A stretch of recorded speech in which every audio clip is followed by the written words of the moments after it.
So I'm the senior director at the Samueli Institute in Brain, Mind, and Healing, and consider myself a frontier science researcher. I'm particularly interested in frontier areas.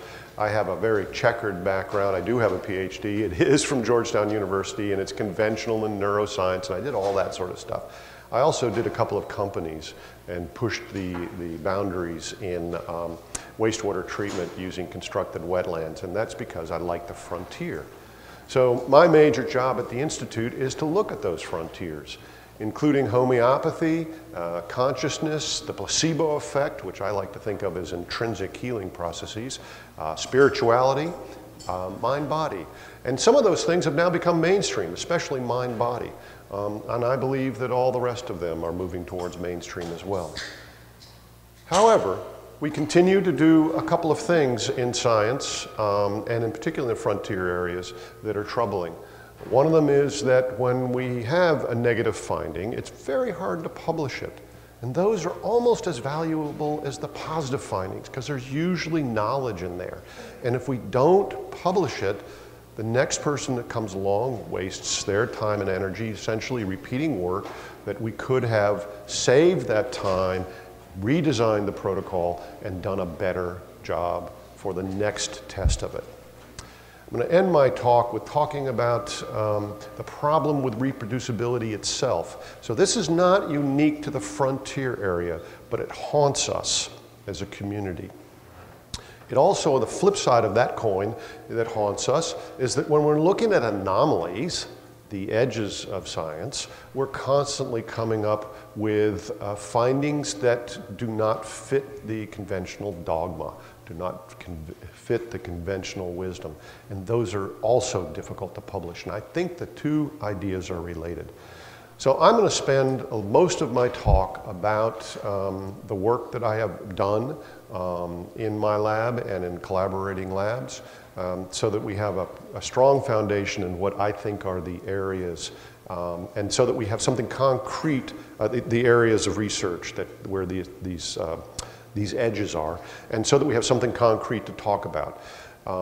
I tend to run a little long, so Bill's going to chase me off the stage, but if I can time it right, I'm going to try to leave enough time for discussion.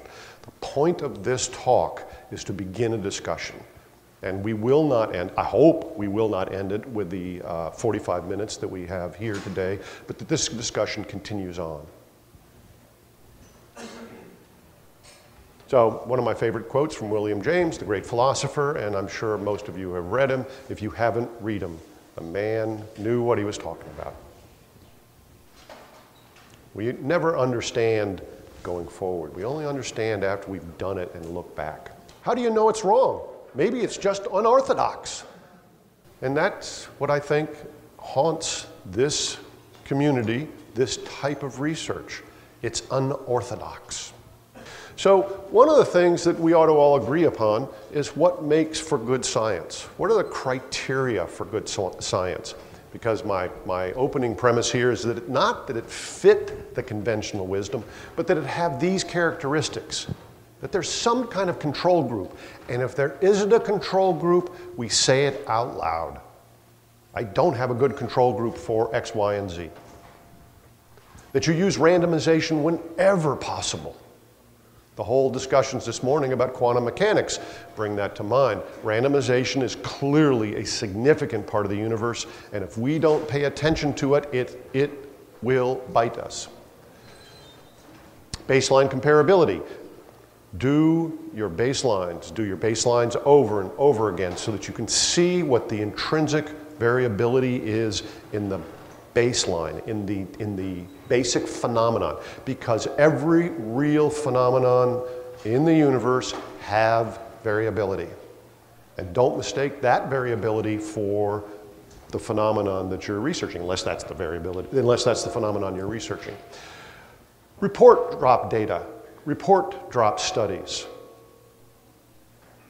I was at a conference that I put together about 2001, in which we brought over some Chinese researchers, and they claim to have been able to train individuals to do anomalous viewing to see through closed boxes and see the hieroglyphics that are the Chinese glyphs that were in there.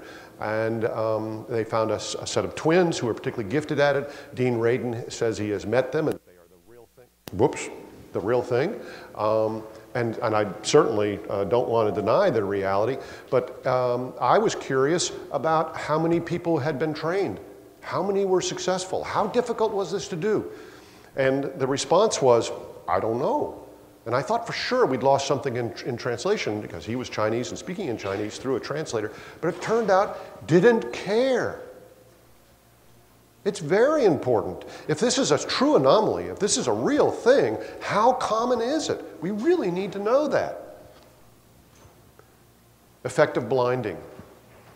Often missed, especially if you're convinced you have a real phenomenon.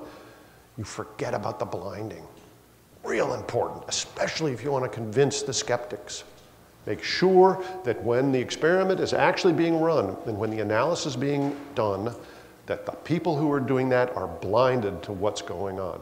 I'll come back. I don't think I'll tell that story unless I do run short, but I have a great story about firing 2 postdocs and lying to one because I was sure they were not properly blinded.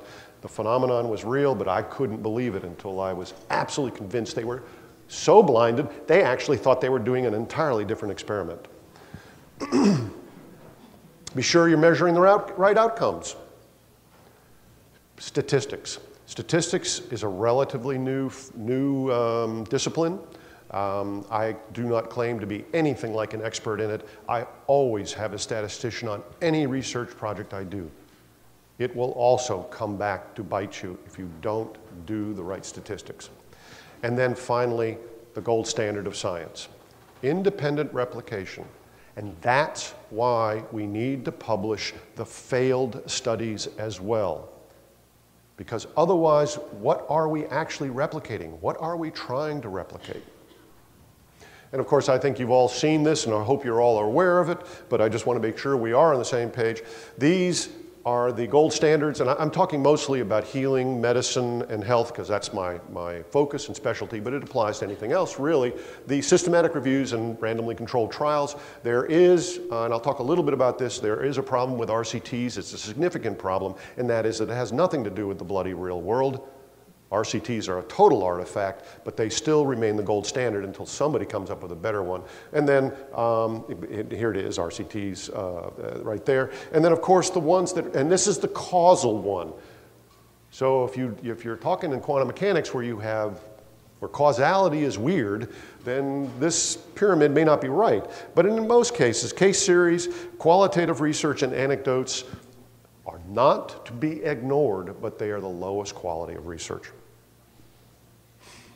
So, Benveniste.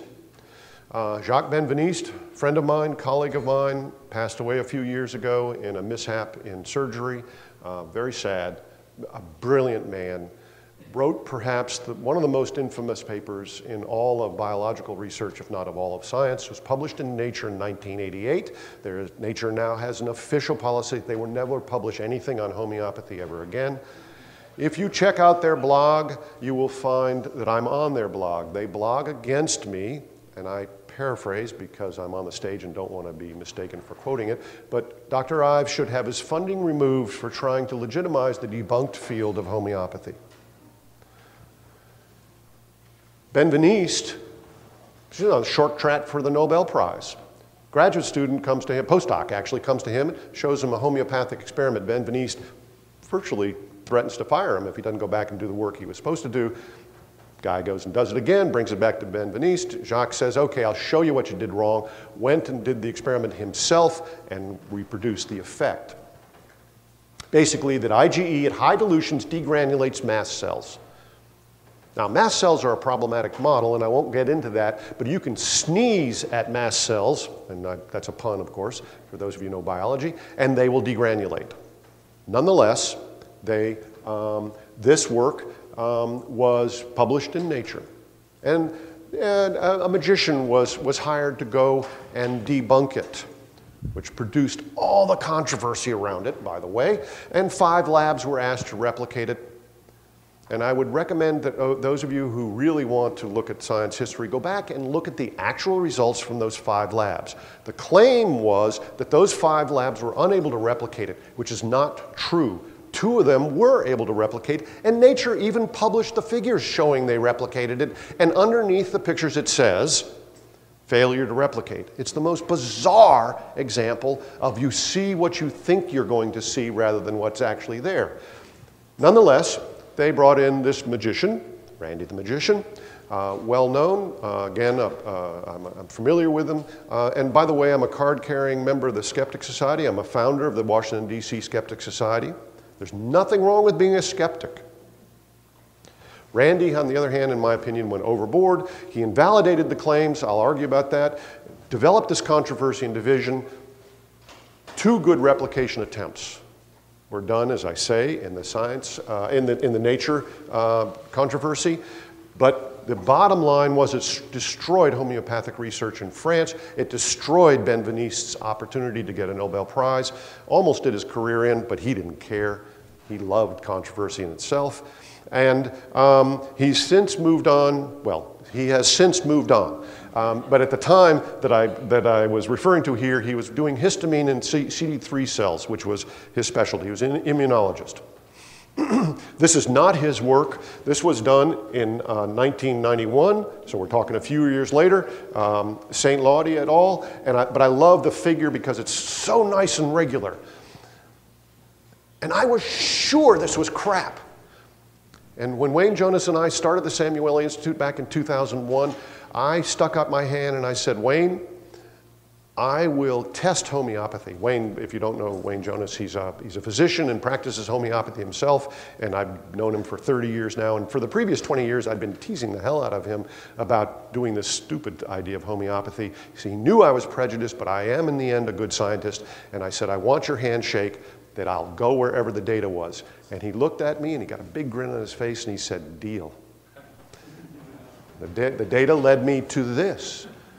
I believe I have figured out how it works. It's called the Silica Hypothesis, and it's why Nature has a blog against me. But this is an amazing phenomenon. And highly reproducible, it turns out. There are, at this point, I believe, 12 good publications reproducing Benveniste's original work. I don't want to talk too much about his work. I want to talk about something else, really, which is how do you test something like this? And what do you do with the results when they come up? So Benveniste then spent the rest of his career trying to figure out the mechanism, because mechanism is the magic bullet for basic science, and probably all of science, but certainly for basic science, and certainly in biomedical work. So most of the criticism was the fact that it had been done by hand and he's working with very small quantities. So he developed a robotic device, and I'll show you a picture. I bought one, I still own it. I don't own it, the Institute does. And he eventually came up with the idea that it was electromagnetic in nature. He was wrong, but that's another story. So he decided he could digitize it. We're talking 1990s, 2000, and delivered digitized sound and reproduced the effect. He convinced the Congress of the United States that this was real and that he could transmit medical cures, medical drugs, over the internet, reconstitute them in water, and nobody could turn away from that idea. DARPA picked it up. DARPA asked us to test this. And of course, DARPA is a very dark place in many respects. And so when everybody else is thinking drugs for helping people, I'm sure DARPA had something else in mind. But they wanted to test this. And they asked me to run the study. Process is automated. And even Benveniste was beginning to wonder about operator effects. So this is the team, and some of you know these folks. This is Jacques himself right there. This guy's name is Jamal. That's me in a younger age. That's Wayne Jonas, also a younger age. This is a sociologist. This is the statistician from the University of Maryland, chair of the department, and the senior member of the Skeptic Society of Washington, D.C., and I'll come back to why that's important. This is Didier. He's the engineer that worked in Jacques' team to build the robot. This is the man I want you to remember, Jamal. This is the replay system, and I won't spend a lot of time on it, except that it's extremely simple. They used a laptop computer and the sound card of a laptop computer, and anybody who's an engineer realizes that in 1998, which is when this computer was put together, those sound cards are not very high resolution. He runs them through an amplifier, and I actually did this, ran them through an amplifier and run them through a coil, and you just test that in fact you're doing it. You put water in there, with calcium, by the way. It turns out that's important, and remember my hypothesis for how homeopathy works called the Silica Hypothesis. It's related to this calcium phenomenon, and that he can reconstitute the signal in there. Okay, that's what the thing actually physically looks like. The robot is out of screen, but I'll show you in just a moment. This is the reagents are put in here. It's all mixed together here, and it's all automated. And the robot is really good at doing this and doing it reproducibly. So he got rid of that drift and that error phenomenon that happens when people do it. These are the results, because in some respects the results are less important than the underlying phenomenon here. This is the control. It's a thrombin fibrinogen coagulation rates. Basically, it's coagulation of blood where you only take two components, so you don't have to worry about individualization. And I believe Julia Bichel will be speaking later today, or is it? Yeah, this afternoon on hematological correlates with parapsychology. There's something very interesting about human blood and parapsychology. I don't have time in this lecture, but listen to her lecture, because I suspect it's going to be very interesting. At any rate, this is the synthetic version of it, just the two components. This one is the coagulation is slowed. Oh, and notice how reproducible it is. Basically, if you just run this thing on one piece of paper, you cut a hole through the paper. It just keeps doing the same thing over and over again. Unless you run the experiment with Jamal Issa in the lab. When he runs the experiment, and if you recognize that name, and you've been paying attention to homeopathy, because he's back on the scene again with another Nobel laureate, I guess Jacques never got his, a guy named Montier, who's gotten into homeopathy again, and he's working with Jamal again. So every time Jamal ran the experiment, the bloody thing worked. This is me running the experiment with water. And you'll notice again, it's pretty much on top of it. And this is essentially changing a synthetic inhibitor just to show that, in fact, the robot works, and chemistry works the way it should. There are no surprises here. This is optical density on this. So as it coagulates, the optical density goes up. It goes up asymptotically, eventually, essentially turns into a solid block, right? But this is the interesting one.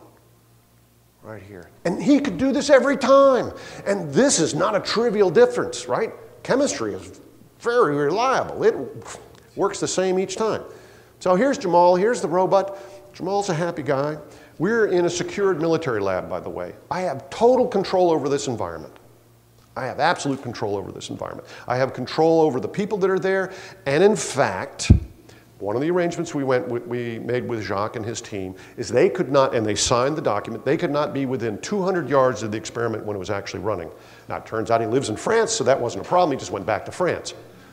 Jamal sets it up. I took this picture. The thing works. I'm going, great. I study under him for a while. I got it down. Jamal, by the way, has 2 PhDs, one in pharmacology and one in chemistry. Then they go back to France, and then I do the experiment. The damn thing doesn't work. Well, I'm using DARPA money, so I go ahead and I fly them back again, and they come into the lab, they watch me do it, and they say, I don't know what you're doing wrong, John. And Jamal says, well, let me run it. Works again. Stays there for 2 days, works fine. And during that time, I got to know him. He smoked cigarettes, not allowed to smoke at Walter Reed, which is where this was. So we'd go outside, and I got to talking with him. He speaks French, Spanish, Italian, Egyptian, whatever, 20 languages. I speak English. So we had a slow but growing friendship and conversation. So turns out that Jamal, why do you have 2 PhDs? Oh, well, I don't like telling people this, but I'm the firstborn, 10th generation male for the energy healers in my community. I go, really? The other thing I noticed that he's smoking a cigarette. So I actually think maybe cigarettes are doing this. I try it. I actually light a cigarette in there and try the experiment. It doesn't do it. Right? So I'm thinking this is interesting. And Jamal thinks this is unimpressive. And I said, well, how did you get to homeopathy? And he said, well, I was studying under Jacques for a while, and I got my second PhD, and he got interested in homeopathy, so I followed along with it. And I said, well, why does it work whenever you're around? He said, I don't know. He said, the only thing we've been able to find is people who can interfere with the process. So this woman is a Korean woman who had come to Jacques, wanted to do homeopathy, and if she was within 6 feet of the experiment, it wouldn't work. And they noted this. So these right there are made out of mu metal. They discovered that if they made the containers out of mu metal, it would even block Sue's effect. So I call up Jacques and I say, I think you're right. I think the person is involved here. And he said, you know, John, I thought that because we're looking for ideas. I don't think so anymore. And I've learned from Jamal, from these cigarette excursions we had done, that his wife was getting her CPA, and she'd gone to Spain to do this, and she'd been gone for 2 years, and he'd basically been living in the lab. And I said, how close is Jamal to the machine? Because we bought one and put it in Walter Reed, and they kept one of their own. They're very expensive, $45,000. And he said, oh, it's on his desk. And I said, send him on a vacation. And he said, he won't go. And I said, I don't care, override him. 5 days later, Jacques calls me up and goes, sacre bleu, the damn thing stopped working. And I said, yeah, you have built yourself a bioenergy tester. Unfortunately, shortly thereafter, he died, as I say, and people have forgotten this paper because we said this. We called it the Jamal effect. It's actually in our paper. We don't get too overboard about it because I didn't know what to do with it, and I wanted to get published in FASB, so I didn't want to get too crazy. But we started worrying, you know, our statistician started worrying about it. And by the way, statistician was insane because remember, he's a member of the Skeptic Society, trained by Randy the Magician as a magician in addition to being a statistician. And I said, well, I'm sure Jamal did not do any trickery. And he said, I guarantee you, John, you put me in that room, I'll do it right in front of you, you'll never even see it. So one of the things that we realized we needed to do was we should have videotaped it. But we didn't make the premise that we were looking for fraud. We were testing the ability, our ability to replicate Jacques' claim. That's it. Clear, concise, and thought out that way. So one of the things that we learned was that the team that you put together is extremely important. You want a multidisciplinary team, a team that consists of a statistician, a skeptic if at all possible, somebody who is not going to sabotage the experiment, but somebody that comes in with, I don't believe this, somebody from Missouri, show me, right? You want somebody on that team. Now in our case, the statistician and that person were the same one. We also had a social psychologist. He's one of the best. It turns out he's world famous, and I don't want to bring him up because he's actually doing ID of people from there. He's a profiler, right? So his job, his one job, was to take contemporaneous notes every time we met as a team, either with Jacques there or not there. Take contemporaneous notes. He would type them up that night. He would send them out by email, and we would sign virtually or sign physically, and we'd turn it back to him within 48 hours. Very, very important, because when you go through this, anybody who believes in the work they've done, and who doesn't, right? And you're testing them, they will start, it's a human phenomenon. You will start wiggling out, you will start to wiggle in a way to indicate that you, the tester, have done something that's not right. So as it became clear we could not replicate this without, and by the way, they came back twice, and every time Jamal was in the room it worked, and every time he wasn't it didn't. And I brought in certified bioenergy healers, and I'm going to show you in one of those experiments. I had Wayne do it, I did it, none of us could make it happen. Had to be Jamal for some reason. I think he was entangled, and maybe in the quantum sense, with the machine, but he was certainly entangled with the experiment. And was he committing fraud? It's certainly possible, because I didn't test it, but I don't think so. But more importantly, Jacques was very unhappy with this outcome. He'd started a company, DigiBio, which is still alive, by the way. And he did not like the way this was going. So his memory of the meetings started to shift. And so the sociologist would bring out the notes that Jacques had signed contemporaneously, and Jacques would go, I remembered that conversation differently, but you're right, that's my signature. Now that I've seen the written document, I recall doing that. And so this turned out to be a good study, published in FASEB. We gave it to DARPA. DARPA, who I thought was going to laugh us out of the room, said, yeah, we've seen this before. I go, say what? And he goes, oh yeah, we know about 12 men and women around the world that can do this kind of thing. What? Why didn't you tell me this? Oh, because it's of no interest. What? How can this not be of interest? Well, it seems to be unique. It's only found in special people. And I'm like, so? And they look at me and they go, do you know how it works? I said, no, but give me the money and I'll figure it out. No, not interested. We're only interested in if you know how to train somebody to do it, then we're really paying attention, or better yet, you know how to put it into some sort of device or machine. DARPA loves machines. So Bill's going to talk about trying to get the healer out of the healing. And I'm sorry, I mangled his title. But and unfortunately, I've got other commitments, so I won't be able to hear it. But again, DARPA was only interested in that. And they didn't laugh at us at all. They had no problem with it. They were disappointed because they thought they had something else. And when it turned out it was what we call the Jamal effect, they're not in the least bit surprised. We did this in a secured room, by the way. I mean, they're very serious guys. Okay. Bioenergy. What the hell is bioenergy? This is bioenergy, right? So bioenergy in this case, I mean something where you don't physically touch it and you cause a phenomenon. There's a guy named Mietek Wirkus, W-I-R-K-U-S. He's world famous, BBC, NPR. He had a practice here in Rockville. I think he's retired now. Good friend. I know him very well.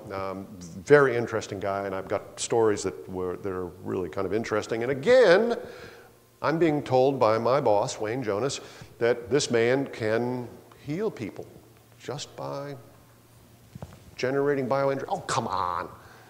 Well, let's put him in a laboratory, John. You're claiming to be this good scientist. I said, yeah, I'll take this guy apart. We'll put him in the lab, and we will have him do his thing to Jurkat cells. These are Jurkat cells sitting here in a cuvette. And it's loaded with Flua-3, which is a calcium ionophore, not an ionophore, calcium fluorescent. It lights up when there's free calcium. And I asked Mietek, can he work with these cells and can he increase their calcium flux? And he said, okay, let me go talk to them. Right. And he goes and he puts his hands around the dish and talks with them and he says, sure, I can do this. I'm going, oh great, this is, it's gonna be great. By the way, I bring in the same team again. And the psychologist is looking at me going, John, you know, you're setting the wrong tone. I'm going, okay. And he said, okay, I've talked to them, I can work with them. And he said, now explain calcium to me. And so we do a crash course in cell biology, and he said, okay, what do you mean by free calcium? So I explained cyclic AMP, I explained calcium stores, I explained calcium ionophores. About an hour and a half later, he says, okay, I got it. I'm going, boy, this is going to be a short experiment.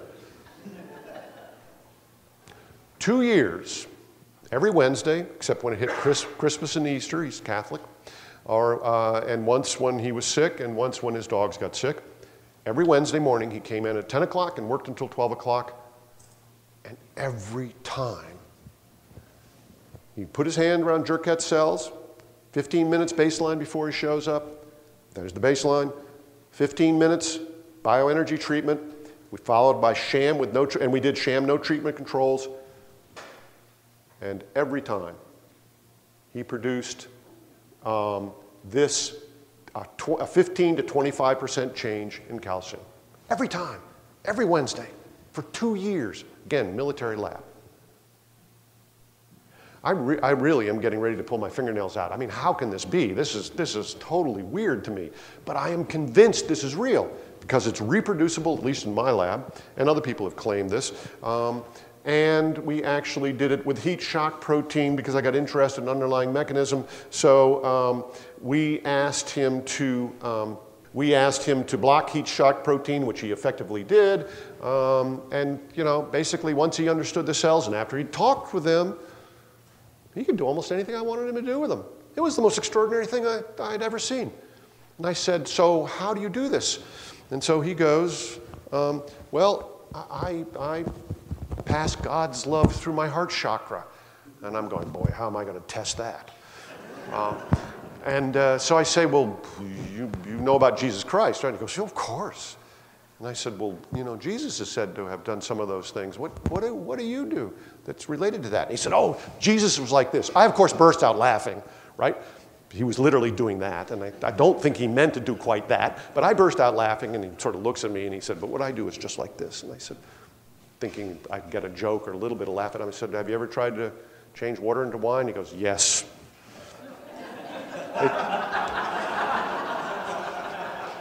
It just smells like roses. So, this man, I don't think he has a clue how he does it. He also claimed that he could do it anywhere, anytime, that time and space were irrelevant. And I do have a problem with that. Because it turns out, in my lab, under these conditions, his hands, that effect, his hands have to be within 18 inches of the cuvette with the cells. If his hands were behind his back, the effect went away. If he was more than 9 feet from the cells, the effect went away, and it obeyed an inverse square law. His hands are emitting something. Those are the almost perfect criteria for some emission. I have since, I think, figured out how, but I haven't done the experiments. I did the obvious one because everybody said it was electromagnetic radiation. Well, I'm a neurophysiologist, so I built a Faraday cage, and it only partially impacted it. But he claimed he could do it anywhere, anytime, and I said, from your home? And he said, of course. So I said, okay, next Wednesday, don't come in. 10 o'clock, start the experiment. Nothing.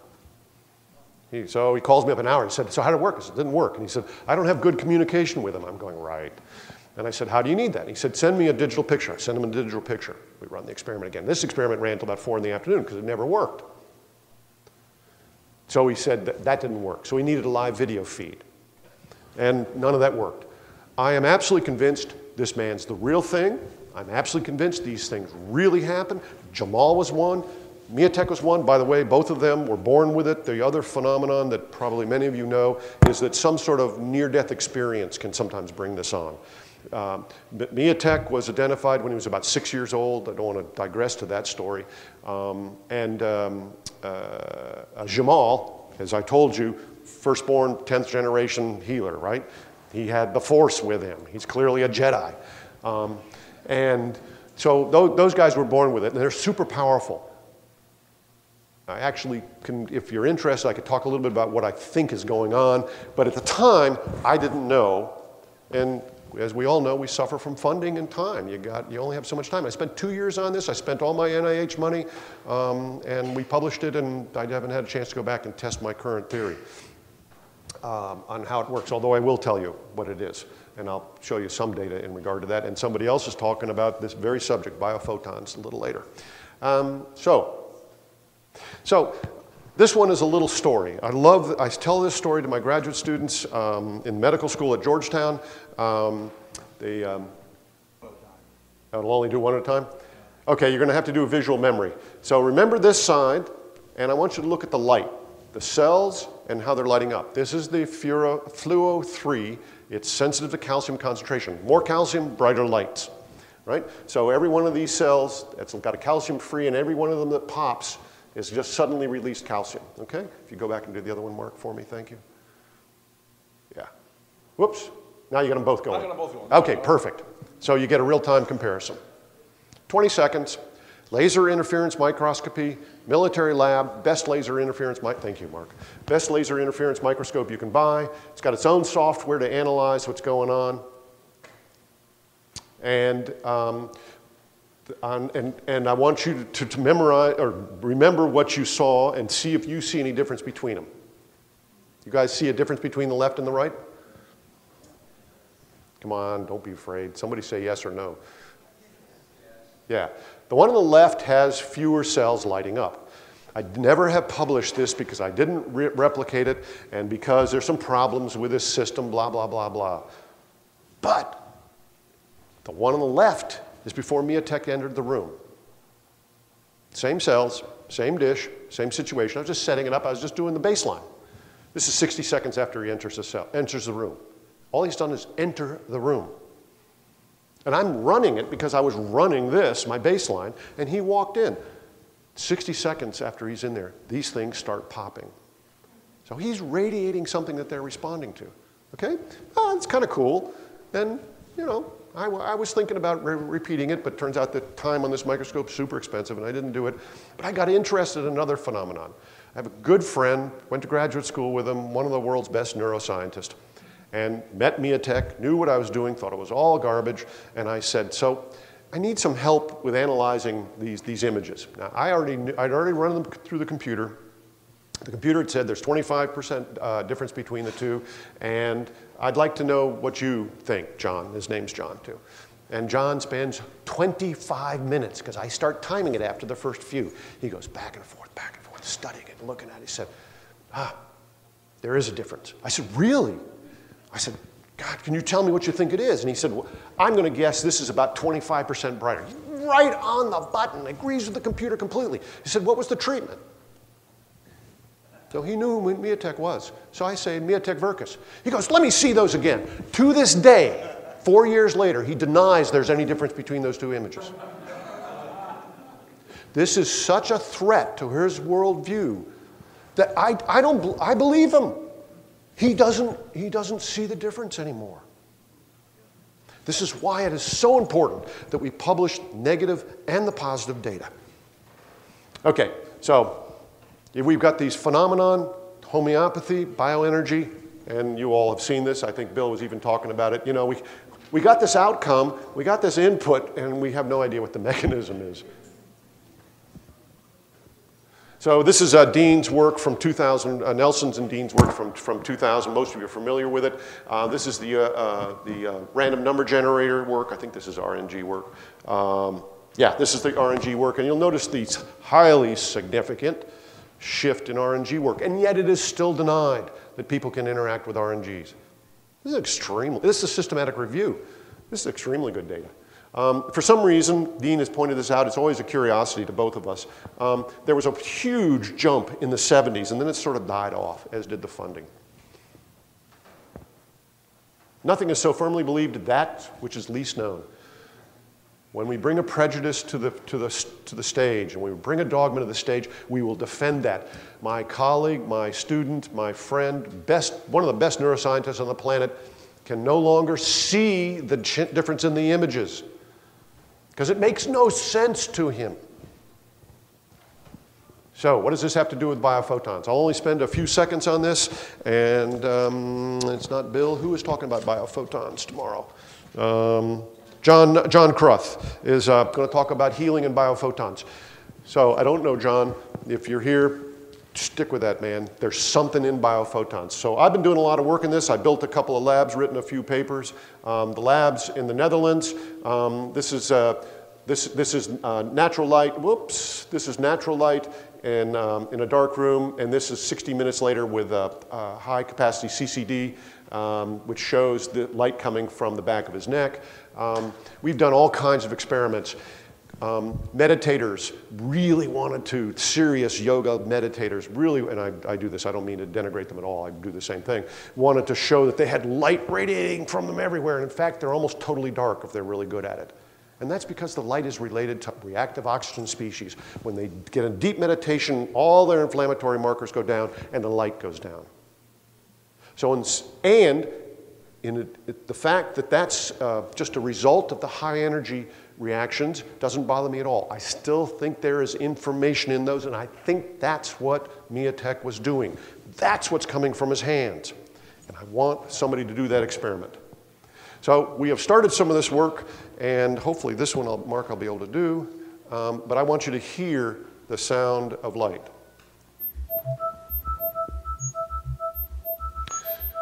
So this is recorded from the hands, because it turns out we can diagnose diabetes, prediabetes, 2 forms of arthritis, whether you're asleep or awake without looking at you, and your meditation state just by looking at the differential between the light coming from your palms and the light coming from the back of your hands and the difference between the left and the right.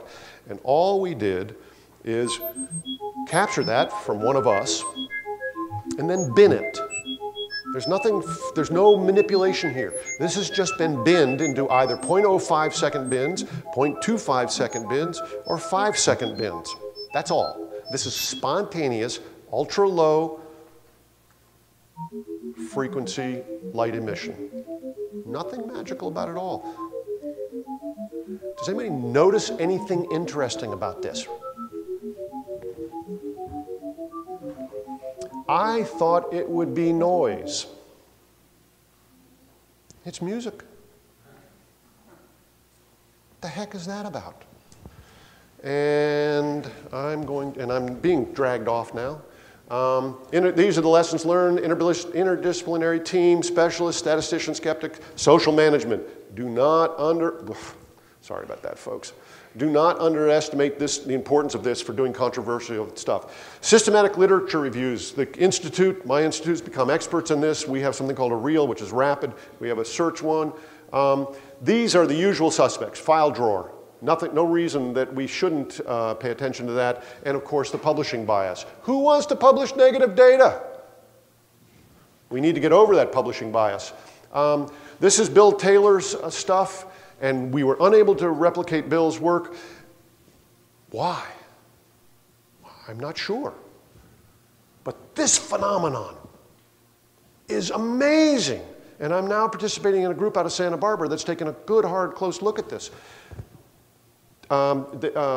Leonidas showed this first in a PLOS in 2005, where he did statistics showing that most studies are unreplicable, can't even talk anymore, replicable in mainstream science.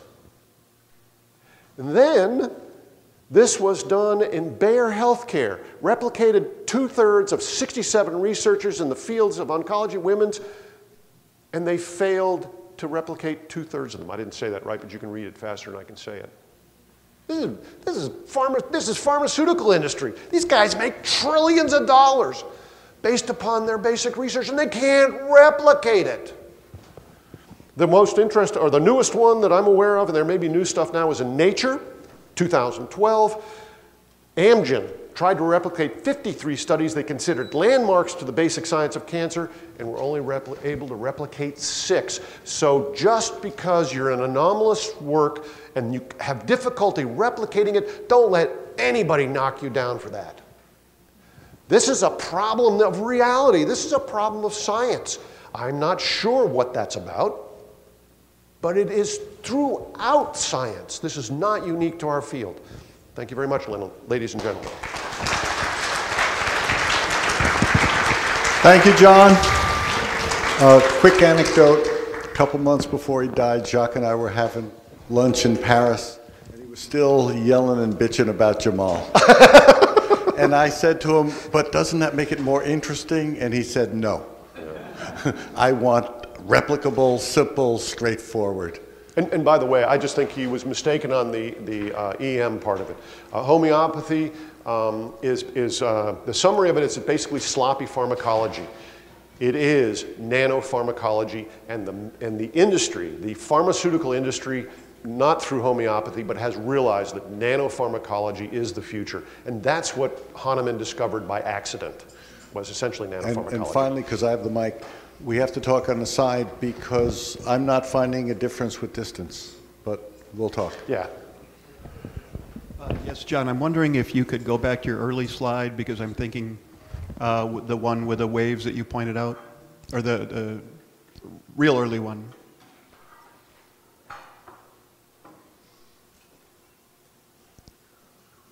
No, keep going. Yeah, we got to get to. Just that one, and I think most people are probably unfamiliar with the horizontal axis and just how high the concentrations are, so you might want to point that out. Thank you, I jumped right through that.